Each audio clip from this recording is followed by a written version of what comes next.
All right. Dan Lauridsen, how's it going? Alex, we're here. Good, man. Very good. Good, good. Well, how are your holidays going? So we are recording on the 6th of Jan, so Happy New Year. Happy New Year. Yeah. Yeah. No, it's Well, been great. are you back at work? Are you still holidaying? What does that look like?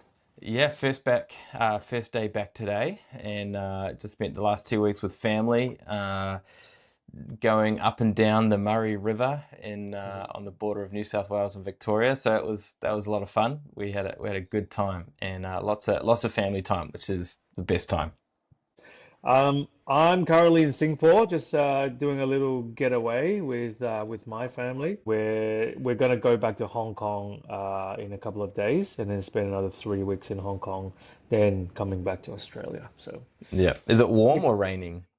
is actually okay weather. Oh, that's good. It is humid, but not terrible. So it feels like probably early summer Queensland type thing.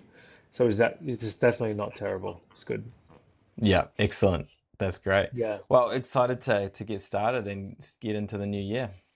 Yeah, man. Yeah. Well, yeah, just to piggyback on our last episode, you introduced the concept of running your family as a team, Mm. which is not completely foreign to many of us, but is definitely giving us a bit of a different way of thinking through what family looks like.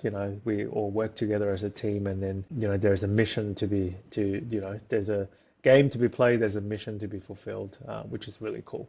Today we're going to spend a little bit. This is probably a 2 to 3 part series. If I was to be honest, today we're going to start exploring what it looks like to run a business as a family team, or what does entrepreneurship look like in the lens of family being a team. Yeah. Mm. Um, I guess what would be really interesting for us to kick off on is an Instagram story or Instagram reel that we both saw on the internet from, I think we briefly mentioned about these guys. They're called Family Teams, the account. Shout out to the family teams because they're definitely introducing a voice that is very different to both the entrepreneurship world and the Christian world as well. So we saw a clip together. What I thought would be really interesting is for us to play that clip. It's only like a 90-second thing, and then for me and you to just dialogue and react to it. How does Mm. that sound?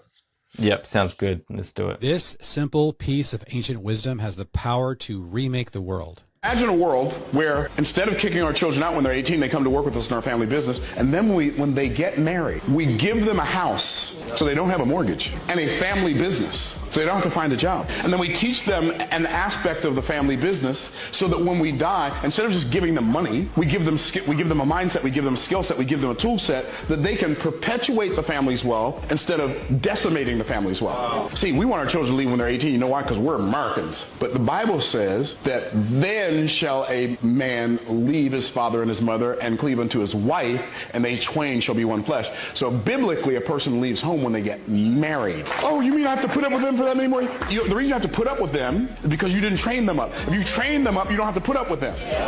But imagine that as a world where your children don't have to start from scratch. Imagine if your parents would have set you up so you didn't have to start from scratch. Imagine how much further ahead you'd be. Well, guess what? As my good friend Dr. Sonia always says, you may not come from a wealthy family, but a wealthy family should come from you. For thousands of years, each generation received blessing from the past and worked their whole lives to pass on an even better setup for the next generation.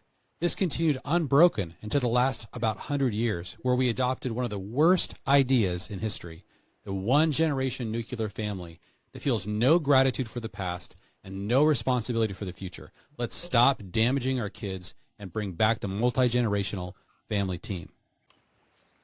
Okay. Awesome. Well, again, it makes a lot of sense. Very, I guess, traditional take on what it sort of the economics of how family should run.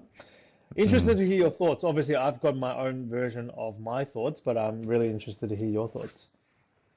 Yeah, well, my initial reaction is that like many people that have grown up in the society today, it's quite a confronting thought. it's quite a confronting idea, because we're actually talking about something that is so different to what we've grown up in, even though it's something that's been practiced for thousands of years. The fact is that over the last 100 years, this is not what we've been practicing, and so we've been very much focused on that one generational individualism, kind of independence, a lot of these kind of ideas that are so foreign to the way things have been. And I think what my initial reaction has always been, why are we constantly starting again as families? That seems to be the biggest thing. That it's like we always are wiping the slates clean and just starting again. And that just seems a little bit crazy to me. The more that I think about it, is why is it that we do that? Why do we have to start all over again every generation? And that's because there is not a core mission that transcends generations. And I think that's kind of where I feel like, man, we are starting again over and over and over again. And it seems crazy to me. It seems crazy. Yeah, absolutely. Well, I totally agree with you. Obviously, again, I come from, I was a migrant to Australia. I was born in Hong Kong, to a relatively, you can use the word wealthy family. So I'm definitely a living testimony of living through that story where, yes, I get assets passed down to me. I've never had a mortgage. I'm almost 40 now. I've never had a mortgage. I have had most of my living expenses covered.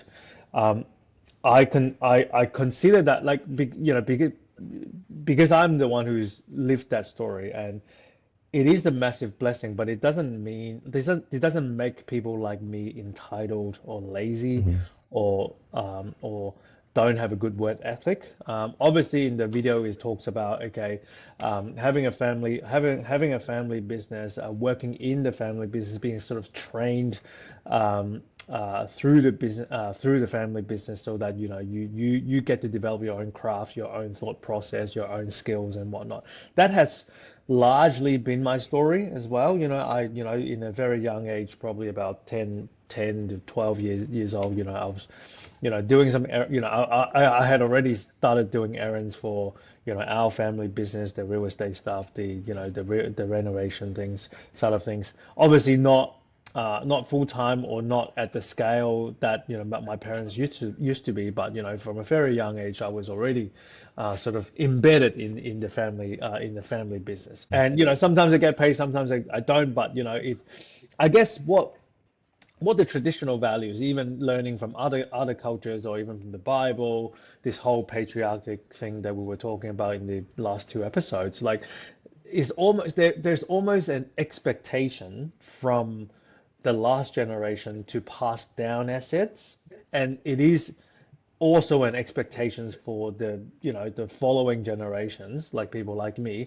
to receive that asset base. Yeah, there's an expectation there, to be able to enjoy some of it, and then the expectation is for us to manage it and then to pass through the next generation. It's almost a given. So where, to your point, right, for most of us who grew up in a Western society where we're saturated with individualism, is almost like we're resetting every single time, and the expectation, once again, is that once you're an adult, you're on your own. You are to leave your father and mother and go and start your own nuclear family, and then we're just all going to become relatives, and you need to go and figure out what life's going to look like for you guys. And that, I guess, is the expectation and the thought process that is very, very different. Yeah. So I'm interested to know a little bit about it with your background in terms of more of a Chinese background. What is it in the culture that you're part of that encourages distribution of wealth down through the generations? Like, is there something, because obviously in the Western mindset we've moved away from this, but traditionally in the Western mindset it was a very Christian perspective of hand the resources down so that you can do good for society, and it's this idea of making the world a better place, right? That's a very Christian perspective in the Western world, so we've kind of moved away from that recently. But what is it about the Chinese culture that kind of encourages that? I think it all comes back to the idea of me versus us, not only from a family perspective, but I think when you think about society from a society point of view, you know, 50 years ago, you need a community to survive, right? You actually need each other to provide for each other. So you would have communities or multiple families, and depending on how your families have worked out. And again, most of the family dynamics that I have witnessed in my culture has largely been unhealthy. So so it's not to say that the Chinese have really done it the right way. I don't think so. But I think that the concept of um, being in a community, being a part of a puzzle, is is has it's just historically been the thing, right? Until about 50 years ago, because we've all become wealthy, and then the world is starting to shift. Hey, you're your own man. You can be become the best version of yourself, and then you can all become this whole self-made enterprise altogether. Has really changed the way that people have thought about wealth and whatnot, right? So in the sort of the Chinese context is the idea of commonwealth, basically, right? And this is our asset pool. This is not like, even though the titles can be, some of it is my mom's name, some of it is my dad's name, some of it belongs to a company, some of it belongs to me, whatever, right? But from a conceptual point of view, is our pool, right? So the pool is not restricted by the name of the title, right? And I think from a communal point of view, this is the thought process, and this is probably the biggest difference. Obviously, I'm in this family business these days, and I find myself reading a lot of books and whatnot. And one of the books that I was just reading yesterday was talking about like even parts of Africa, or large part of Africa, still to this very day, you would be considered a widow when you are walking on the street all by yourself, right? When you're not actually in community of some sort, right? So if you're just a lone ranger walking on the street by yourself, something is wrong with you, right? Where you're actually expected to be to operate in groups all the time, 100% of the time, right? Yeah, so that's my take. Yeah, it's interesting, and it probably reinforces kind of this perspective of how over the last 100 years, Western culture has shifted their identity away from the family or tribal institution. Yeah, tribal or communal. Yeah, exactly right. Yeah, towards being individualists in that sense. And so it's interesting how your identity has shifted, and that's really been the cause of because when you're no longer seeing your identity as part of a tribe or a part of a community, then you are the only person that's important, and then all wealth is there to serve your needs rather than the communal or tribal needs. Which I can definitely see how that's a massive shift that is, especially from a Western perspective, to whether it's an Asian or an African or many of these other communities are very much more community driven. Yeah, and I think it is evident in the Bible throughout history, even in the past 50 to 100 years. Like the expectation and the mentality is almost like you live and die for the community or for the group of people that you belong to, right? And that value has obviously been far gone, especially in the Western context. Even though if you look at how, and I know you've been doing some reading on your side as well, in regards to this whole thing. But even with this whole suburban home or suburban community setup, it's individual homes in the streets, but we hardly know our neighbors anymore. But where you still, because I'm in Asia now, you still look at the old housing and whatnot, is one big communal community, like silos of buildings contributing to a central activity center, right? Where this is basically where you do life, where you buy food, where you have your playgrounds, where you have whatnot. And then back in the days where transportation wasn't that convenient, or information wasn't that fluent, you basically spend your entire life, decades, living in that community and and seeing the same people and playing with the same people and doing life with the same people, and you're only talking about a community of a couple hundred, a few hundred people, right? And that's your life, but obviously things are really very different now. Keen to hear from you, what you've been learning out of all this and with your reading and yeah, well, so the books that I've been reading is really explaining how we got to where we are today as families, and it's all really linked back to the Industrial Revolution. And it's not to say that the Industrial Revolution was bad, but it has had bad side effects, and I think that's kind of the key thing. But unless we understand those side effects, we aren't able to change them. And so, for me to understand some of those side effects has been really interesting. So. One of the recent books I read is called The Family Economy by a guy called Rory Graves, and he talks about the 5 key reasons or the key changes that happened through the Industrial Revolution. The first one being centralization. So for generations, often families would have a plot of land that they would be farming and that they would be working from, and that farm would kind of go down through the generations, and it would be kind of a generational family asset. But then when the Industrial Revolution came along, all of a sudden we started to see mines and factories being in a central location, and if you wanted to make better money, which in those days, the farm life was good, but it wasn't necessarily a huge money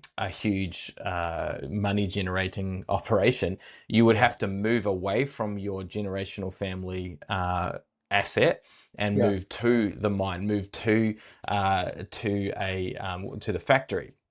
And what that did was they ended up selling off those lands and then renting a house or an apartment or a location near the mine or the factory, which is quite often owned by the mining company and the factories as well.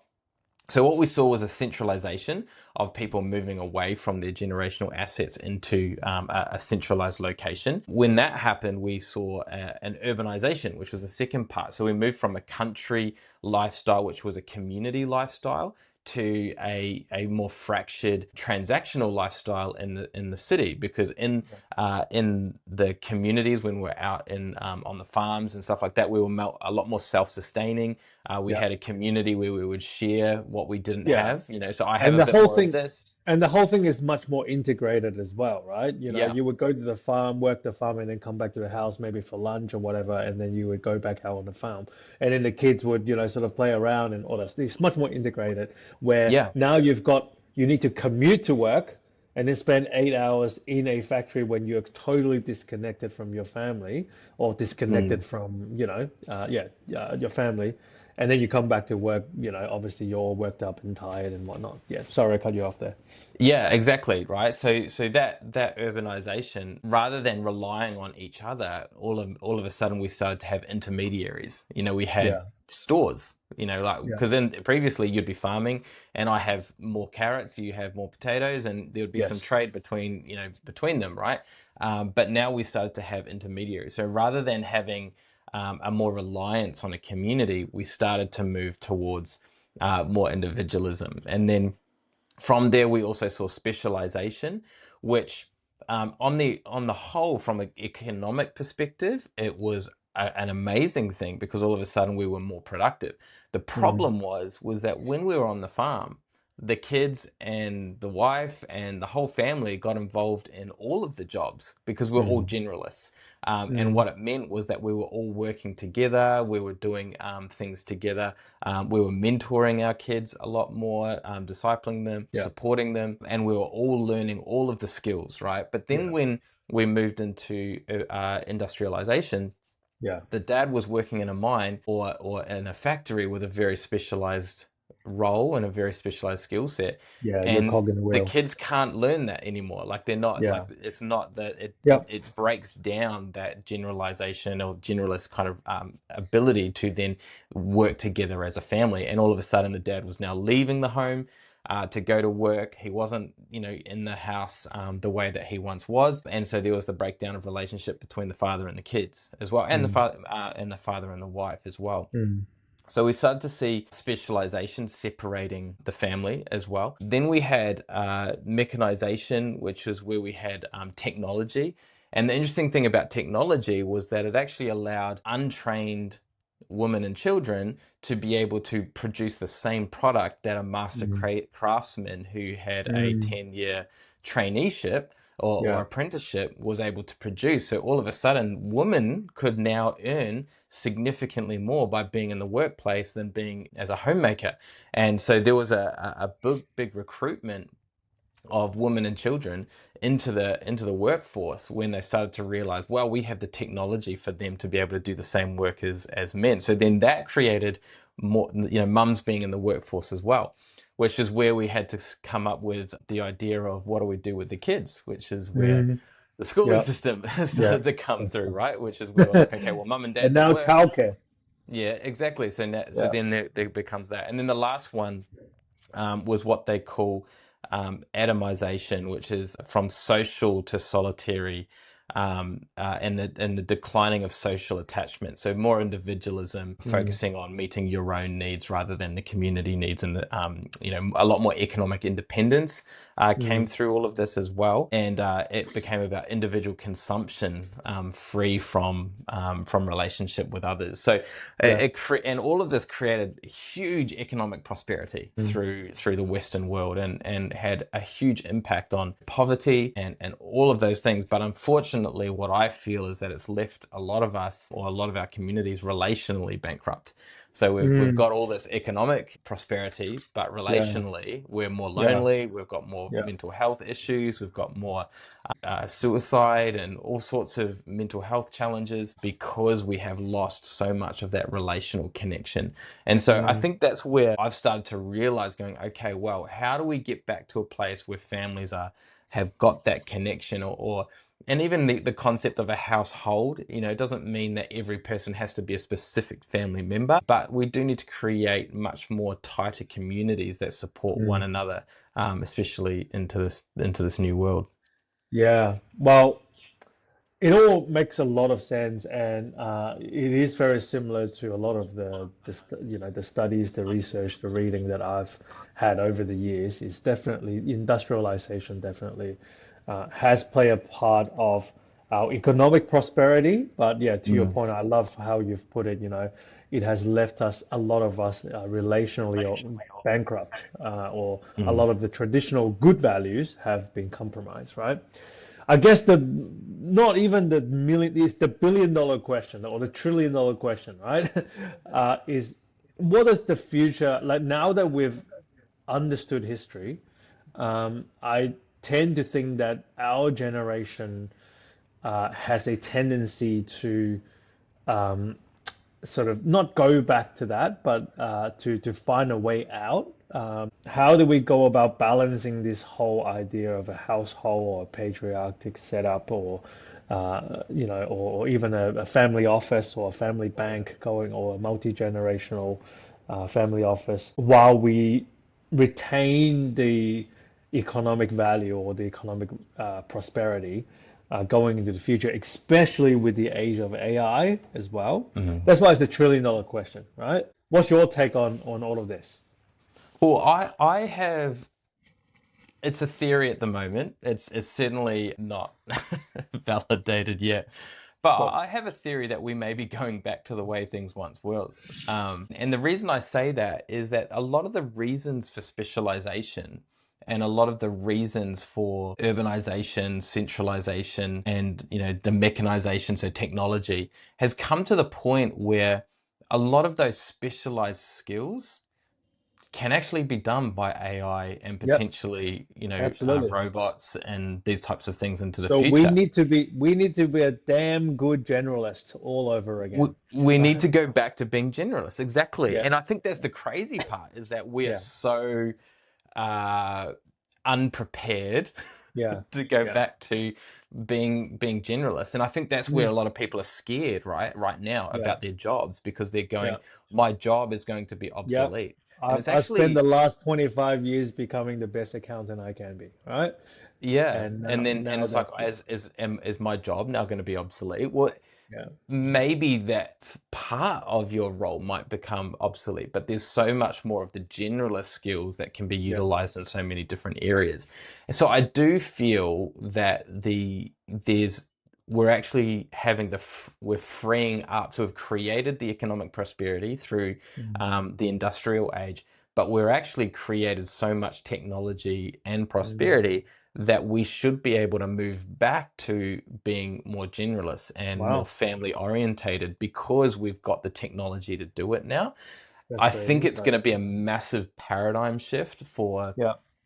everybody to get their head around, like, what does that look like? What does that mean? I think there are going to be some economic challenges for those that don't have family. And I think it's going to be crucial that each person intentionally builds family, Mm. whether that be through like the familypreneurship model or create family offices or create intergenerational wealth. I Yeah. think that's going to become more and more important as we move away from the industrial age. But I think it's both scary and exciting at the same time, because I actually Mm. think that we're going to have the freedom to rebuild these family connections and family relationships into the future. Yeah, that that is so interesting, and I do totally agree with you that the world, like, how do you survive the AI age as sort of middle-aged sort of professional who has built a career around certain skill sets is definitely, yeah, going back to the basics, like this whole Hmm. childlike wonder now, because you could almost argue that right now, or if not in 3 to 5 years, we can outsource most of the specialized skills to the Hmm. computer and to robots, right? But even since ChatGPT first launched, I had already started realizing that the skills going into the future is being able to ask the right questions, right? Hmm. And it is still true to me that as much as possible, you wouldn't want to outsource your thinking, right? You Hmm. don't want to, like, I was just actually on the phone with someone in the US, and that really bothered me because he was trying to create a life plan with AI, right? He was trying to, and he was quite a Christian brother as well, right? And I was reflecting on this. He was like, okay, well, I'm in this pivotal point of my life, and I'm struggling with this and that, and I spent days with Claude uh, asking about, this is my life's experiences, what I've experienced, what should I be doing in the next 5 to 10 years? How should I design my life and my business? What career choices I should make? I'm like, man, you ask Claude for that? So it happens you actually have direct access to the creator of the universe, who is much bigger than the AI and knows you much more Mm. intimately than the AI, right? So yeah, it is. I'm going off topic a little bit, but I think it requires wisdom for us to really think through how to handle AI. Yeah, go. Exactly, and that's exactly right. That's the word that I was going to say as well. Is that I think wisdom is going to become so important, and because the thing is that I think what I worry about is people think that AI and robots means abdication of Mhm. responsibility, Yes, but absolutely. we are still going to be responsible, Yeah. and if we're going to be responsible, we still have to understand ideas, Mm. concepts, Yeah. processes, technologies. And We've we got to, have we need to sort of make up our own minds first, right? yeah. It's like, okay, this is the idea. I want you to either challenge it or validate it, right? Yeah. So going back to the whole family thing, like, we need to be so clear about what we want our households to turn out and how we Hmm. want to design our next like the generational blessings going into the future, and then we use AI to facilitate that instead of asking the AI, Hmm. how do I pass on 150 millions to my next generation, right? Yeah. Um, yeah, Well, I certainly don't want to live a life that's controlled by AI. yeah, Right? absolutely. Like I don't want to live my life as the way that AI has designed it. Like Yeah. we've already been designed. Yeah. There's already a plan in place. I just want to get Yeah. on board with that plan, right? With Yeah. the one that God has created. Now, AI will always be a tool, Mm. and I think it should be used as a tool. But as Yeah. soon as we make that tool God, Absolutely. that's where the danger is. And I think Oh, in yeah. the context of what you were saying before, that's where a lot of people are starting to use AI Yes. as a form of God to Yeah, I tell know. them what they should do and how they should, do Yeah. things. And I think that's a real danger, actually. And it's Yeah. actually quite scary, that Yeah. conversation that you had. But because Yeah. as you say, we've got to come back to, we've already been created, we've already been designed, we already have a plan on our lives. We just need to go back to discover what that is. And I think if we Absolutely. can go back to that, I think we'll all be a lot more happier. Yeah. Hey, today's episode is going to be cut short because I've got a meeting to go to. But I want to ask you, I want to end our episode with this sort of incidents sort of happened in Taiwan. I'd like to get your take on it, right? So, a few weeks ago in Taiwan, in the metro station, there was a guy who turned up randomly and then started killing people with a knife, right? So a few people died, became a bit like it's basically an Asian version of the school shooting, right, in the US, right? What really so the guy was captured and then he's now going through the legal systems and all that sort of stuff. But what was really interesting was that the society. So when it was all said and done, society actually demanded the parents of that individual to come out and issue a public apology, which they did on TV, and it created a buzz and whatnot, right? So I would love to like hear your reaction on it, right? Because in the US, when someone does something crazy like this, is all the person's fault, right? They should apologize or they deserve to be punished and all of that stuff. And never does society really touch on the parents, right? Yeah. So I'm just curious. What do you think about things like this? Yeah. Look, I think there's always a lot of gray area in all of this, right? Because the truth is that as a parent, I am responsible for my children and I am responsible for raising them, putting values in them, and as much as possible setting them up for a great future and a good future, in terms of being kind and the values that we uphold.